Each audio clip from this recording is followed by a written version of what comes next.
Hello friends, എല്ലാ കൂട്ടുകാർക്കും ഇവർ വിവാഹിതരായ സീരിയലിലെ ഇന്നത്തെ നല്ലൊരു എപ്പിസോഡിന്റെ റിവ്യൂയിലേക്ക് തന്നെ സ്വാഗതം കേട്ടോ. ചാനൽ ആദ്യമായിട്ട് കാണുന്നുണ്ടെങ്കിൽ ഒന്ന് സബ്സ്ക്രൈബ് ചെയ്ത് ലൈക്ക് ചെയ്ത് സപ്പോർട്ട് ചെയ്യാൻ വേണ്ടി മറക്കല്ലേ. അങ്ങനെ എപ്പിസോഡ് തുടങ്ങുമ്പോൾ തന്നെ കാണിക്കുന്നത് പൂജയാണ് കേട്ടോ. അങ്ങനെ പൂജാരി ഒരു സംഭവം പൂജയും കാര്യങ്ങളൊക്കെ ചെയ്തുകൊണ്ടിരിക്കുകയാണ്. പൂജാരി പറയുന്നുണ്ട്, ഇനി മഹാലക്ഷ്മി വിളക്കെടുത്തോണ്ട് വരൂ എന്ന് പറയാണ്.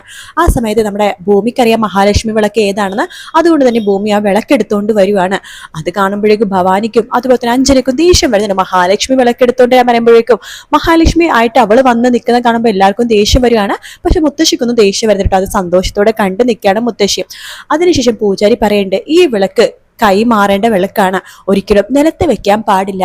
നിലത്ത് വെക്കുകയോ വെക്കാനോ ഒന്നും പാടില്ല. കൈ മാറി തന്നെ ഇത് ആരതിയായിട്ട് ഒഴിയണം. അപ്പൊ അടുത്തത് മാധവൻ സാറും അതുപോലെ തന്നെ സംഗീത മേഡം കൂടി ആ വിളക്ക് മേടിച്ചിട്ട് നന്നായിട്ട് ഒഴിഞ്ഞിട്ടോ. അത് ഒഴിയാണെന്നുണ്ടെങ്കിൽ ദേവീന് മഹാലക്ഷ്മിന് ഒഴിയാണെന്നുണ്ടെങ്കിൽ ഈ കുടുംബത്തിൽ നല്ല സർവ്വ സമാധാനവും ഐശ്വര്യവും ഉടനെ തന്നെ കടന്നു വരുമെന്നാണ് ഒരു വിശ്വാസം. അതുകൊണ്ട് ആ വിളക്ക് രണ്ടുപേരും വിശ്വാസത്തോടു കൂടി തന്നെ വാങ്ങിച്ചോ എന്ന് പറയണം. അങ്ങനെ ഭൂമിയുടെ കയ്യിൽ നിന്ന് രണ്ടുപേരും ആ വിളക്ക് വാങ്ങിക്കാണ്. ശേഷം സംഗീതയും മാധവനും കൂടിയിട്ട് ആ വിളക്ക് നന്നായിട്ട് ഭഗവാനെയും ഭഗവതിക്ക് ഇങ്ങനെ ഒഴിഞ്ഞോണ്ടിരിക്കുക കേട്ടോ. അങ്ങനെ 3 പ്രാവശ്യം ഒഴിയുന്നുണ്ട്. അത് കാണുമ്പോൾ അഞ്ജനക്കൊരു ആഗ്രഹം. അഞ്ജന ഭവാനി എടുത്ത് പറയുന്നുണ്ട്, അമ്മേ എനിക്കൊരു ആഗ്രഹം, എനിക്കും അജയ്ക്കും ആ വിളക്കൊന്ന് ഒഴിയണോന്ന്. നിന്റെ ആഗ്രഹം നീ മുത്തശ്ശി എടുത്ത് പറ എന്ന് പറയാണ്. മുത്തശ്ശി എന്താ മോളെ, എനിക്കും അജയ്ക്കും ആ വിളക്ക് ഒഴിയണം. അത് പിന്നെ പൂജാരി അടുത്ത് ചോദിക്കണം. ഞാനൊന്ന് ചോദിക്കട്ടെ പൂജാരി, ഈ വിളക്ക് അജയ്ക്കും അതുപോലെ തന്നെ അഞ്ജനയ്ക്കും കൂടി ഒരുമിച്ച് ഒഴിയാൻ പറ്റുമോ? അതിനെന്താ, അതിനൊരു കുഴപ്പമില്ല. വിവാഹം കഴിക്കാൻ പോകുന്നവരല്ലേ അവർക്ക് ഒഴിയാം. അങ്ങനെ ഒഴിയാണെങ്കിൽ അവർക്ക് എല്ലാ സർവ ഐശ്വര്യവും സൗഭാഗ്യവും വന്നു ചേരുമെന്നാണ് പറയണത്. അപ്പോഴേക്കും നമ്മുടെ അജയ് പറയണ്ട്, വേണ്ട വിളക്കൊന്നും ഒഴിയണ്ട എന്ന് പറയുമ്പോഴേക്കും സത്യം പറയണ്ട്, എടാ മോനെ കല്യാണം എന്നല്ലല്ലോ നടക്കുന്നത്, വിളക്ക് ഒഴിയല്ല ചെയ്യുന്നത്. പിന്നെ നീ എന്തിനാ വേണ്ടെന്ന് പറയണത്? വിളക്കൊഴിയും മോനെ എന്ന് പറയണം. അത് കേൾക്കുമ്പോഴേക്ക് അജയ് അതിന്റെ ആവശ്യമൊന്നുമില്ല. മുത്തശ്ശി പറയുന്നുണ്ട്, അതെ ഇതെന്റെ ആഗ്രഹമാണ്, നിങ്ങൾ രണ്ടുപേരും കൂടി വിളക്കൊഴിയണോന്നുള്ളത്. അങ്ങനെ സംഗീതയും മാധവും കൂടി ആ വിളക്ക് അജയന്റെയും അഞ്ജനയുടെയും കയ്യിലേക്ക് കൊടുക്കുക കേട്ടോ. അതിനുശേഷം അഞ്ജനയും അജയും കൂടി ആ വിളക്ക് ഭഗവാനെയും ഭഗവതിയൊക്കെ ഇങ്ങനെ ഒഴിയുന്നുണ്ട്. ഒഴിയാൻ വേണ്ടി ഇങ്ങനെ തുടങ്ങാൻ വേണ്ടി പോകുമ്പോഴേക്കും അഞ്ജനയുടെ കയ്യിൽ മൊബൈലുണ്ട് കേട്ടോ. ഒരു കയ്യിൽ വിളക്ക്, ഒരു കയ്യിൽ മൊബൈൽ. ഇങ്ങനെയാണ് അഞ്ജന നിൽക്കുന്നത്. അഞ്ജനയുടെ കയ്യിലെ മൊബൈലിൽ അവളുടെ ആ ഒരു ലവർ ഉണ്ടല്ലോ, അവള് എക്സ് ലവർ, അതായത് അവള് ഒഴിവാക്കി വിട്ട ലവർ, കഴിഞ്ഞ ആഴ്ച ആ ഒരു ലവർ റോയ് മൊബൈലിലേക്ക് വിളിക്കുകയാണ്. അത് വിളിക്കുമ്പോ തന്നെ പെട്ടെന്ന് ആരുടെ കോളാണെന്ന് നോക്കാൻ വേണ്ടി അഞ്ജന കൈ ഇങ്ങനെ വെട്ടിക്കുകയാണ്. അതായത് കൈ ഇങ്ങനെ നോക്കാൻ വേണ്ടി ഇങ്ങനെ തിരിക്കുകയാണ്. തിരിക്കുമ്പോഴേക്കും വിളക്കും, കനമുള്ള വിളക്കാണല്ലോ, വിളക്കും ഇങ്ങനെ വീഴാൻ വേണ്ടി പോകുന്നുണ്ട്. അത് കാണുന്ന ഭൂമി വേഗം വിളക്ക് വീഴാതിരിക്കാൻ വേണ്ടി പെട്ടെന്ന് ഇങ്ങനെ പിടിക്കുകയാണ്. ഭൂമി പിടിച്ചില്ലായിരുന്നെങ്കിൽ ആ വിളക്ക് നിലത്തേക്ക് വീണാന്. ഭൂമി ഇങ്ങനെ പിടിക്കും. അപ്പൊ ആ പൂജാരി പറഞ്ഞല്ലോ, ഒരിക്കലും വിളക്ക് ഇങ്ങനെ ആരതി ഒഴിഞ്ഞാൽ അവിടുന്ന് പിന്നോട്ട് പോകാൻ പാടില്ല എന്ന്. അതുകൊണ്ട് തന്നെ ഭൂമി അജയും കൂടി ആ 3 പ്രാവശ്യം വിളക്ക് ഒഴിയാട്ടോ. അത് കാണുമ്പോഴേക്കും അഞ്ജനക്കും ഭവാനിക്കൊക്കെ ദേഷ്യം വരുന്നുണ്ട്. 3 പ്രാവശ്യം വിളക്കൊഴിഞ്ഞു കഴിയുമ്പോഴേക്കും ഭവാനി പറയുന്നുണ്ട്, നാണം കെട്ടവളെ, എടി തെരുവിലെ പെണ്ണെ, നിനക്ക് ഇവിടെ വരാനുള്ള എന്ത് അർഹതയാണുള്ളത്?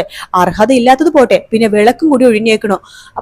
ഭൂമി പറയുന്നുണ്ട്, അത് മേഡം വിളക്ക് വീഴോന്ന് കണ്ടപ്പോ ഞാൻ പിടിക്കാൻ പോയതാണ്, അല്ലാതെ എനിക്ക് ഒഴിയണോന്ന് ഒരു ആഗ്രഹം ഉണ്ടായിരുന്നില്ല. ഇവളേക്ക് ഈ വീട്ടിൽ കയറ്റിട്ട് പറഞ്ഞാൽ മതിയല്ലോ, ഒരു അർഹത ഇല്ലാത്തവരെയൊക്കെ ഒരിക്കലും ഈ വീട്ടിൽ കയറ്റാൻ പാടില്ല എന്ന് ഭവാനി പറയാണ്. സംഗീത പൂജാരി എടുത്ത് ചോദിക്കുന്നുണ്ട്, പൂജാരി വിളക്ക് നിലത്ത് വീഴാൻ പോയത് കൊണ്ടോ അല്ല ഭൂമി പിടിച്ച് വിളക്ക് ഒഴിഞ്ഞത് കൊണ്ടോ എന്തെങ്കിലും ദോഷമോ കാര്യങ്ങളോ ഉണ്ടോ എന്ന് ചോദിക്കുകയാണ്. മുത്തശ്ശിയും ചോദിക്കേണ്ട, അതേ പൂജാരി എന്തെങ്കിലും ദോഷം ഉണ്ടായിട്ടാണോ വിളക്ക് നിലത്ത് വീഴാൻ പോയത്?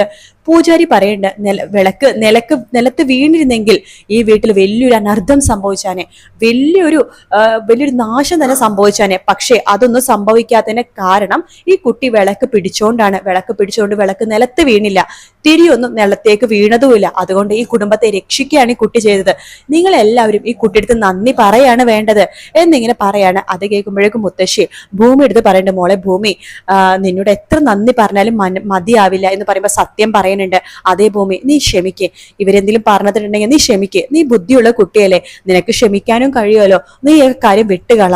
എനിക്ക് കുഴപ്പമൊന്നുമില്ല സർ, സാരമൊന്നുമില്ല, അല്ലെങ്കിലും ഇവര് പറഞ്ഞ സത്യം തന്നെയല്ലേ, എനിക്ക് ഈ പൂജയിൽ പങ്കെടുക്കാനുള്ള ഒരു അർഹതയില്ലല്ലോ സർ എന്ന് പറഞ്ഞിട്ട് ഭൂമി അടുക്കളയിലേക്ക് പോകുവാട്ടോ. അങ്ങനെ ഭൂമി അടുക്കളയിൽ നിൽക്കുന്ന സമയത്ത് പാത്രങ്ങളൊക്കെ എടുത്തു വെക്കാട്ടെ, പായസം കൊണ്ടുവന്ന പാത്രങ്ങളൊക്കെ എടുത്തു വെക്കാണ് ഭൂമി. ആ സമയത്ത് അഞ്ജന അവിടേക്ക് വരുന്നുണ്ട്. എന്നിട്ട് പറയട്ടെ, എടി നിനക്ക് തറയിൽ നിൽക്കാണ് ഒരു യോഗ്യതയല്ല, നീ കുറച്ച് തറയിൽ നിക്കടി എന്ന് പറയാണ്. അല്ലെങ്കിൽ ഞാൻ തറയിലല്ല നിൽക്കുന്നത്, തറ ആരാണെന്നൊക്കെ എനിക്ക് അറിയാം എന്ന് ഭൂമി പറയണ്ടു. വാട്ട് യു മീൻ എന്ന് അഞ്ജന പറയാണ്. അഞ്ജന പറയണ്ട്, നിനക്ക് എന്ത് അർഹതയുള്ളത് ഈ വീട്ടിൽ കയറി വരാനായിട്ട്? അത് മുത്തശ്ശി പറഞ്ഞത് മേഡം കേട്ടില്ലായിരുന്നോ എന്ന് ചോദിക്കുമ്പോഴേക്കും, ഓ അങ്ങനെ, നിനക്കേ പാത്രം എടുക്കലും എച്ചിലെടുക്കലും ആ പാത്രം കഴുകി വെക്കണ പണിയല്ലേടി നിനക്ക്? ഓ, ആലോചിക്കുമ്പോ തന്നെ ഛർദിക്കാൻ വരുന്നു. മറ്റുള്ളവർ കഴിച്ച പാത്രം കഴുകി വെക്കുന്ന ജോലി ഛർദിക്കാൻ വന്നിട്ട് വയ്യ. ഇത് കേട്ട് ഭൂമി പറയണ്ട്, അതെ അഞ്ജന. അഞ്ജനാന്നോ? എന്നെ പേര് വിളിക്കാനായെന്ന്? ഓ സോറി മാഡം ഒരു കാര്യം ചെയ്യും, നല്ലൊരു ഗൈനക്കോളജിസ്റ്റിനെ കാണിക്കേ. എന്തിന്?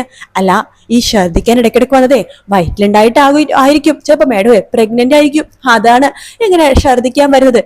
നീ എന്താ അഹങ്കാരോടി പറയണത്? ഫാദർലെസ്. എന്താ പറഞ്ഞത്? മാഡം ഒന്ന് മലയാളത്തിൽ പറഞ്ഞേ. അച്ഛനില്ലാത്തവളെന്ന്. അഥവാ അച്ഛൻ ഉണ്ടെങ്കിലേ ആ അച്ഛനൊരു ചെറ്റയായിരിക്കും. അങ്ങനെ ചെറ്റ അച്ഛന്മാർക്ക് മാത്രമേ ഇതുപോലെ ചെറ്റയായിട്ടുള്ള മക്കള് ജനിക്കുള്ളൂ എന്ന് പറയുമ്പോ തന്നെ അഞ്ജനയുടെ മുഖത്തേക്ക് ഒരു ഒറ്റ അടി വെച്ച് കൊടുക്കുകയാണ് ഭൂമി. ഇത് കണ്ടുകൊണ്ട് അജയ് അവിടെ നിൽക്കുന്നുണ്ട് കേട്ടോ. അജയ് വേഗം തന്നെ എടി നീ എന്താണ് ചെയ്തത്? നിർമ്മിക്കും. അതെ ഞാൻ ചെയ്തു, ഞാൻ ഇനിയും ചെയ്യും.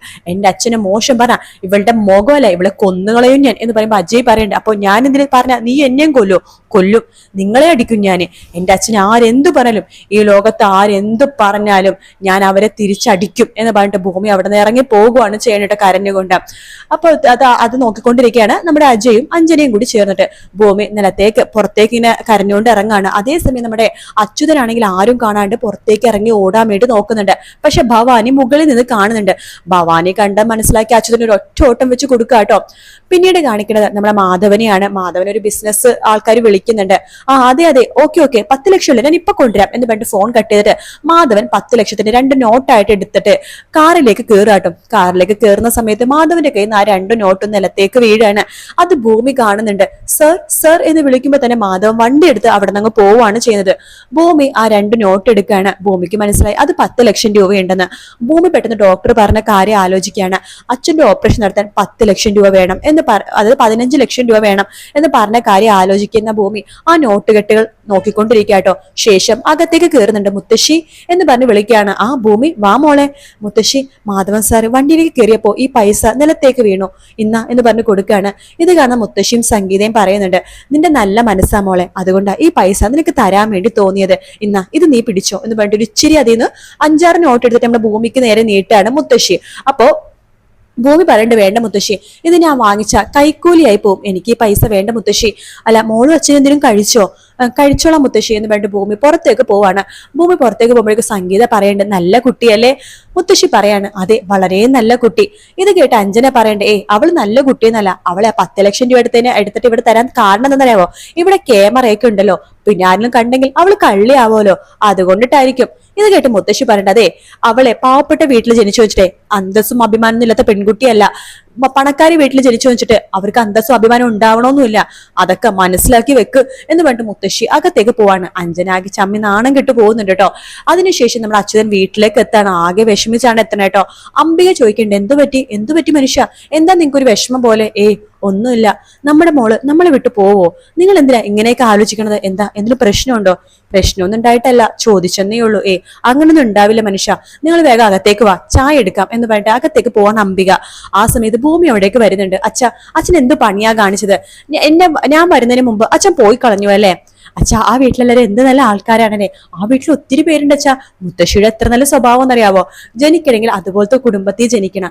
എന്തോരം ആളുകളാ, നമ്മളൊന്നും തളർന്ന് വീണ് കഴിഞ്ഞാലേ പിടിക്കാൻ കുറെ പേരുണ്ട്, അതുപോലെ കുറെ പേര് വേണം നമുക്ക് ബന്ധുക്കളായിട്ട്. എന്തെങ്കിലും വിഷമുണ്ടായി കഴിഞ്ഞാൽ സമാധാനിപ്പിക്കാൻ കൂടെ നിർത്താൻ കുറെ ബന്ധുക്കൾ.